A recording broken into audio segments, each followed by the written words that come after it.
Hello, everyone. Welcome to our final video. So the last video that I'm going to make for you.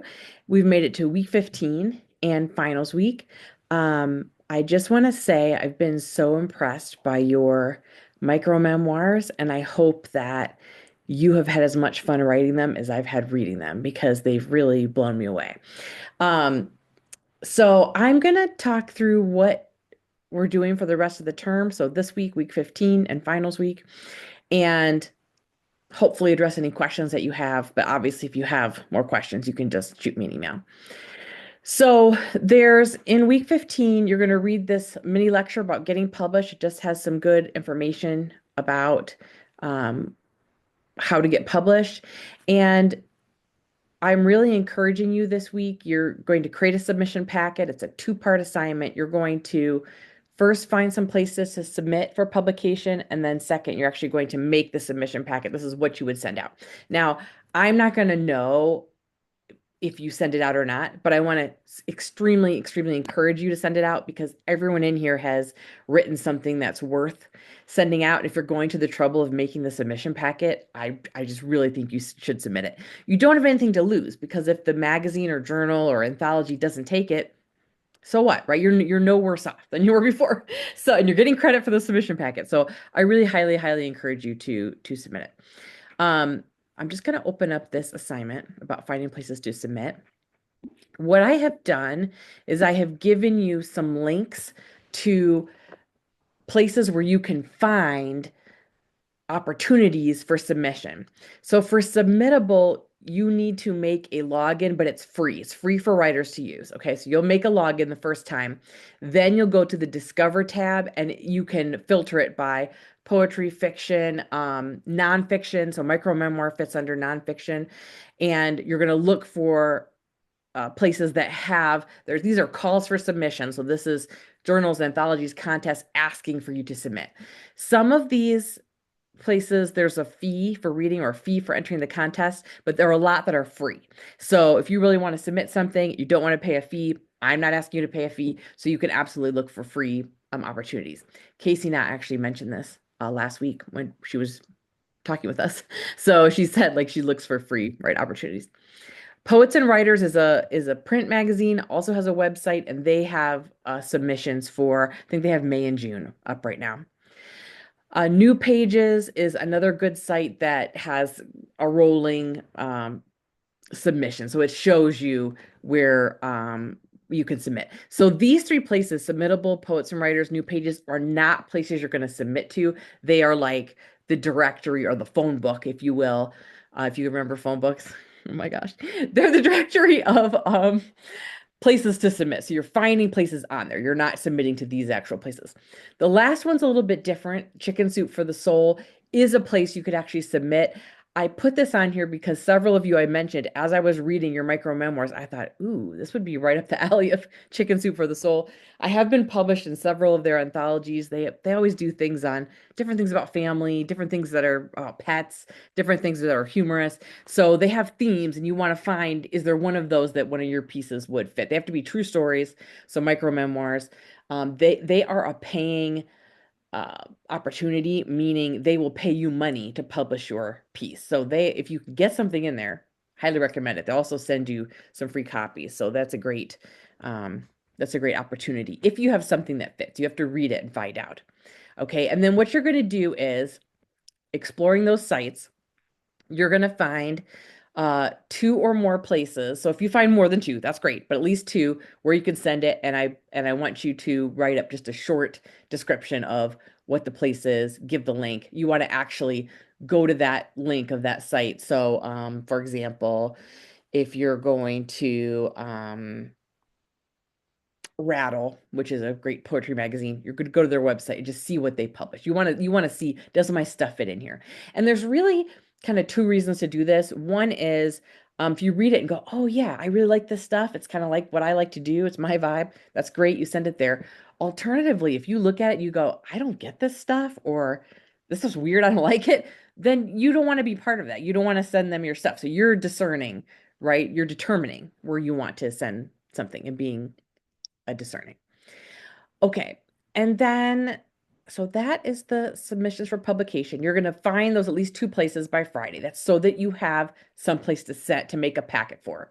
And the reason you want to find actual places is every journals or websites submission policies may be slightly different, what they want from you. Some don't want you to put your name on the submission, for example, because they want to read it blind. Some of them you have to put your name on or they're not going to look at it. So it's a little bit complicated, right? Because you have to look at their exact guidelines, but this is really good for you to look at some real calls for submission and to create submission packet. So what you're going to do is by Friday, end of the day on Friday, you're submitting your at least 2 places to submit. Again, if you have more, great, but at least 2. And then by the end of Tuesday of finals week, you're submitting your submission packets. You're going to make a submission packet for one of those places that you found. So by end of Tuesday, May 6th, and it should be something from this class. So it could be flash fiction, micro memoir, or poetry, but something you've written from this class. And you want to include everything that you would be sending them in a submission packet. And you might be sending this to them, depending on the place, on email or on submittable they have their own submission form. So it's going to vary, but they're going to tell you exactly what they want. Usually you need a cover letter, and I've put a link here that has example cover letter, tells you what not to do, what to do. And you need a third person author biography. So third person, means you're talking about yourself, but you're talking about yourself as if you're not yourself. So something like Gwen Hart teaches writing at Montana State University Northern. Her poetry has been published in blah, blah, blah. And you don't have to have anything published to write a bio. You can say what you're in school for. You can say where you live. You can say what pets you have, what hobbies you have, what major you are. Anything you want to say, you can say about yourself. And anything that you don't want to disclose, you don't have to talk about anything that you don't want to talk about. Usually they're about 50 words or less, but again, follow the guidelines. Some people have really quirky guidelines, like they want a 13-word bio, right? They're doing something fun with it. So you have to follow that guideline. But I also put a link in here with example author bios. And it specifically talks about if you don't have any publications, here's how to write a bio. So there you can absolutely write a bio. That will be good. And then finally, but most importantly, your actual submission. And it needs to be formatted according to the guidelines of the venue. If they don't tell you any guidelines, they just say submit 1 piece or 2 pieces, whatever. I've given you the short fiction manuscript format. You can use that for both flash fiction and micro memoir, and then poetry manuscript format for poetry. So just if they don't give you guidelines, these are standard formats that you can use. But the exact guidelines of the venue supersede these. So if they tell you they want it single spaced with no indents and 1 blank line between each paragraph, do it that way. Do it however they want. Because if you don't follow the guidelines, they might not even consider your submission, which would be too bad, right? You want them to consider it. And I am going to look when you submit these for me, I'm going to look and check and make sure. So this is part of your points, is that you looked and you followed the directions. Okay, and then, so you have finding at least 2 places to submit. Sorry, I'm scrolling down here. Submitting your submission packet by the end of Tuesday. And then you're also submitting, sorry, oh my gosh, I will just have to edit this. It should be micro memoir. We already did flash fiction. Don't know why I have that on there. Heaven only knows. Okay, so this is going to be your revision number 3, micro memoir. I'm fixing it right now. We're doing it. Oh my gosh. Micro memoir.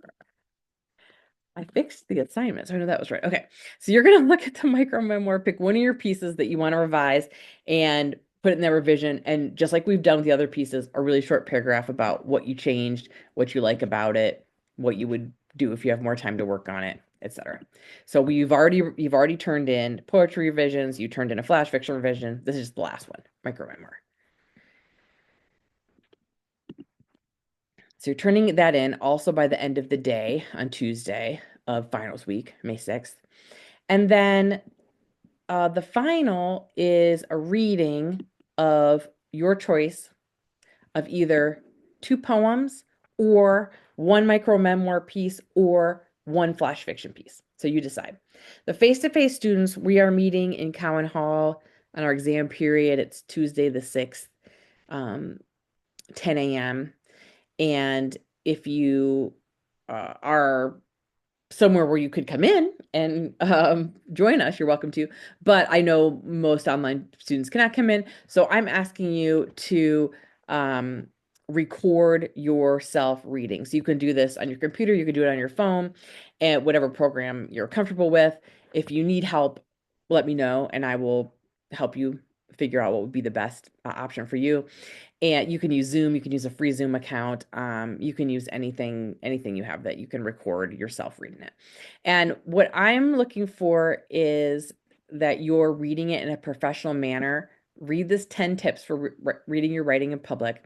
And then just know this is what you're going to do. Say like, "Hi, I'm Gwen Hart, and the first poem I'm going to read today is called Blackbird." And then maybe you say a little bit about, I drafted this poem when I saw blackbirds in my backyard, right? Something like that. And then read your poem. And then maybe you want to say a little bit afterwards, that was a villanelle, or whatever. And so you're going to read it like that. What I don't want to hear, and so I know you're not going to do it, is you're not going to say, "This isn't really very good." It is good. And you're the author of it, you're the parent of it. So you're going to give it the best reading that you can. That's your responsibility, okay, to your work. You're not going to say, "I didn't practice this," or "I guess I should have practiced this." And you're not going to say, "I can't believe Professor Hart's making me do this." You're not going to say any of that. You can have that in your head. I understand, but I want you to practice doing this and doing it in a professional manner. Again, if you have any questions about that, let me know. But that is the final thing that we're doing, and you're going to turn in that video by the end of the day on Tuesday. And I believe that is everything that I needed to tell you today. Yeah, that's all. So I hope you have fun with this final 2 weeks of work for this class. Thanks for a really great term. Really enjoyed reading your work, and I hope you enjoyed getting to see each other's work too. That's one of the best things I think about this class, is that you get to not only create really cool stuff, but see other people's too. Hope you have a great summer. Good luck at all the rest of your finals. And hope to see you again someday in another class. Thanks, everybody. Bye.